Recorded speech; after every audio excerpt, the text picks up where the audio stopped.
Alright. Video vlog check everybody. Azrael here. This is part 2 of my vlog one shot. I need to vlog this. We're here sa San Vicente, Palawan. Dito kami sa Lazuli Resort, San Vicente, Palawan. At napakaganda rito. Kailangan ko ito pakita sa inyo. Ito yung 40 kilometer stretch na beach sa San Vicente, Palawan. Parang sa kabilang dulo. Ito yung kabilang dulo. Kitang-kita ko na yung dulo ng beach eh. Going all the way there. Napakalayo niyan. Napakaganda ng beach. Medyo maalon pala siya, no? But sabi di marami daw nagsusurfing daw dito sa area na to. I think this is a surfing area sa San Vicente, Palawan. Kasi sa kabilang side hindi siya maalon eh. Hindi siya maalon at this is our binisitang resort, Lazuli Resort. So nag-room tour kami diyan, check namin yung pool, nag-drone din kami. So this is part 2.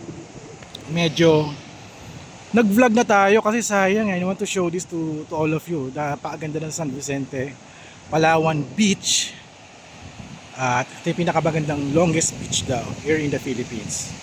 So may nag-swimming dito, mga kabataan naglalaro at mga local sila, mga kids playing. Mababaw naman pala doon at yung alon is di naman siya ganun ka taas. Parang it reminds me of Baler pero mas mahina yung ano dito. Sa Baler kasi malaki yung alon eh. At may can see some fishing activity there. Nakapag-zumba tayo. Ayan. So I'm shooting this with the Honor 400 Pro.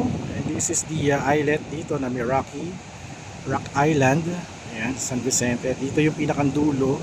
Well, hindi ko pa nakikita yung dulo eh. Well, I guess pag nilakad natin napakahaba niyan. Ayan. So this is just a start.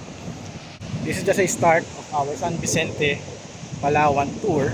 At marami pa tayong pupuntahan. Napakaganda, napagawa ko ng part 2 kasi kanina sa Taytay tayo, ngayon dito naman tayo sa San Vicente, Palawan. It's my first time here.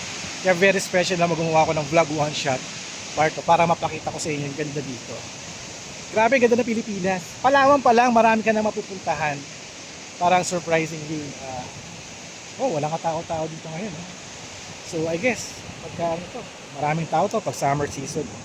So, ano pa naman ngayon, August pa naman, end of August. At maganda yung weather. Usually dapat maulan. Pero maganda yung August daw kasi medyo maulan sa Palawan. But here, napagbigyan tayo ng magandang weather. So, I'm going back now sa aming The Great Palawan Travel. Kasama natin mga team natin ng mga travel vloggers at creators. At we will continue our journey. Next ata namin para mag-river cruise kami somewhere sa San Vicente. So, ayun, I'll be end down my vlog here. So thank you guys for watching. Don't forget to subscribe, like, and comment. And I'll see you guys at the next video vlog. Napakaganda, Palawan. San Vicente, Palawan. Thank you so much. Alright.